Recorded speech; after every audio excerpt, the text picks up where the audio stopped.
பொன்னேரி அருகே கூடுவாஞ்சேரி ஊராட்சியில் ஓடை கால்வாய் ஆக்கிரமித்து ஊராட்சி மன்ற தலைவர் உள்ளிட்ட சிலரின் ஆக்கிரமிப்பால் பொதுப்பணித்துறை மண்ணெடுக்கும் பணியை தடுக்கும் விதத்தில் ஊராட்சி மன்ற தலைவர் 100 நாள் வேலை செய்கின்ற ஆட்களை சுயலாபத்துக்காக அந்த மக்களை கட்டாயமாக போராட்டத்தில் ஈடுபடுத்தினார்.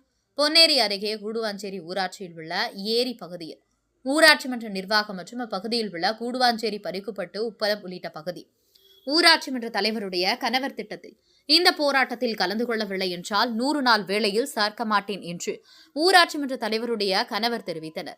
மண்ணள்ள அறிந்து 3 கிராம மக்கள் அங்கு முற்றுகையிட்டனர்.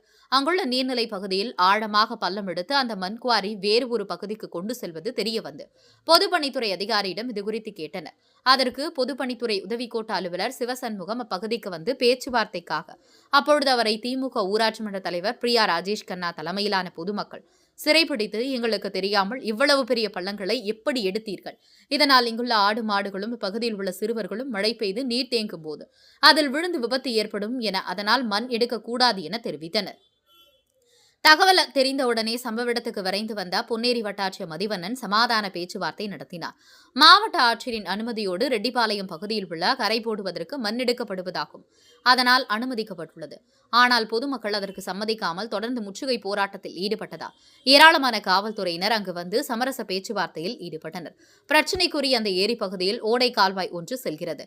அந்த ஓடை கால்வாயில் திமுக ஊராட்சி மன்ற தலைவர் பிரியாவின் கணவர் ராஜேஷ் கண்ணா உள்ளிட்ட சிலர் ஆக்கிரமித்து பயிர் சாகுபடி செய்து வருகின்றனர். இந்த ஓடையில் மண் எடுத்தால் ஓடை நீர்வரத்து அதிகமாகி விளைநிலங்களின் மேல் பாய்ந்து மறுபுறம் உள்ள ஏறுசிவன் பகுதிக்கு ஏரியில் கலக்கும், அதனால் அந்த இடத்தில் பள்ளம் தோண்டாதவாறு தடுப்பதற்காக பொதுமக்கள் சென்றனர். கூடாஞ்சேரி பஞ்சாயத்து. ஆனா எங்க ஊர் மண்ணு மட்டும் வெளியே போகவே கூடாது. எங்க ஊர் குழந்தை குட்டி எல்லாம் இங்கதான் குளிக்குது. நாங்க கரண்ட் இல்லைன்னா தண்ணி இல்லைன்னா துணி வந்து குளிச்சுட்டு போவோம்.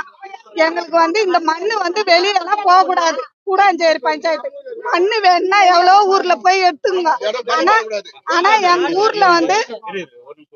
ஊர்ல மண்ணெல்லாம் எடுக்க கூடாது ஐயா. தயவுசெய்து சொல்றேன், எங்க குழந்தை குட்டி எல்லாம் செத்துதானா இவங்க எங்களுக்கு பதில் சொல்ல பார்த்துக்கிறாங்க. இவங்க எதுக்காக எடுக்கிறாங்கன்னு தெரியாது.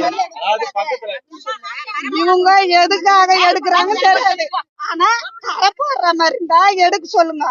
அப்படி இல்லடானா வெளியே போன மண்ணுனாக்கா நாங்க அதுக்கெல்லாம் அனுமதிக்க மாட்டோம். நீங்க எங்க கூப்பிட்டாலும் வர. மகேஸ்வரி. என் பேர் சுந்தரமூர்த்திங்க ஐயா. என்னோட சொந்த ஊர் கூடுவாஞ்சேரி கிராமம். நான் சுத்து வட்டாரத்துல இந்த இடத்துல ஏன் என்ன பிரச்சனை நடக்குதுன்னா, எங்க ஊர் மண் எடுக்கிறாங்க. எங்க ஊர் மண் எடுத்துட்டு பக்கத்துல இங்க இருந்து கம்மாரப்பாளையமா இங்க பக்கத்துல ஒரு 15 கிலோமீட்டர் டிஸ்டன்ஸ்க்கு எடுத்துட்டு போறாங்க மண்ணை. இங்க இருந்து எதுக்கு அந்த மண்ணை எடுத்துட்டு போறாங்க? ஏன்னா எங்க ஊர்லயே இங்க பாதிப்பு ஏகப்பட்டது இருக்குது. இது நிக்கிறீங்களா, இது தண்ணி போறதுக்காக பிரிட்ஜ் மாதிரி கட்டியிருக்காங்க. இது பக்கத்துல சுத்து வட்டாரத்துல இருந்துட்டு எல்லா ஊர் தண்ணி இந்த இடத்துல வரும். இங்க பக்கத்துல இந்த இடம் தான் சொயில், மொத்த தண்ணி அடிச்சுட்டு போற இடம். ஆனா அந்த இடத்துல நாங்க பள்ளம் போட்டு மண் எடுத்துட்டு போறோன்றாங்க. அதே மாதிரி நீங்க நிக்கிற இடம் இது ஊரு கிடையாது, ஊருக்கு ஒதுக்குப்புறத்துல இருக்க இடம் இது. ஆனா இந்த இடத்துல பக்கத்துல லேஅவுட் இருக்கு. ரெண்டாவது, இந்த சுத்து வட்டாரத்துல கிராமப்புறத்துல இருக்க சின்ன சின்ன பசங்க 12-15 வயசு பசங்க எல்லாம் மழை தண்ணி வரும்போது இங்க இருக்க பசங்க 100-150 பசங்க இடத்துல சுத்து வட்டாரத்துல எல்லா பசங்களும் இங்க குளிப்பாங்க. குளிக்கும் போது ஆர்வ குழந்தை எல்லாம் குளிப்பாங்க. இந்த குளிக்கும் போது தண்ணிக்கு யாருமே இவ்வளவு இருக்கிற பொதுமக்கள், இந்த பொதுமக்கள் யாருமே கிட்ட இந்த தண்ணியில குளிக்க செய்ய யாரும் சொல்ல போறது கிடையாது. ஆனா அப்படி குளிக்கும் போது எதனா ஒரு விபத்து ஆயிடுச்சுன்னா, ஒரு குழந்தை பெத்து வளர்க்கறதுக்கு எவ்வளவு கஷ்டம்ன்றது உங்களுக்கே தெரியும். ஆனா அது போயிடுச்சுன்னா அடுத்த ஐயோ என் குழந்தை போயிடுச்சு அதுன்னு சொன்னா ஒண்ணுமே செய்ய முடியாது.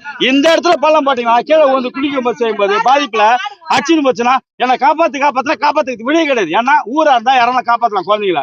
இது ஊர் ஒதுக்குப்புறம், யாரு காப்பாத்தாங்க? அவனை கூட குளிக்கிற பசங்க 4 பசங்க அதுக்கெல்லாம் போன பயந்துட்டு ஒரு ஓட்டம் ஐயோ இந்த பழி எங்க நம்மளால ஓடி போயிடும். அதனால இந்த இடம் தேவையில்லாத பள்ளம் இங்க போடணும். இங்க எங்க ஊர் கரையே சரியில்லை. இது பாருங்க, இந்த பக்கம் பாரு கரை சரியில்லை, 2 பக்கம் கரை சரியில்லை, இந்த பக்கம் 2 பக்கம் கரை சரியில்லை. இந்த 2 பக்கம் கரைய இந்த மண்ணை எடுத்து பலப்படுத்துங்க. என் ஊர் மண்ணு எனக்காக எங்க ஊருக்கு கரைக்கு போடுங்க.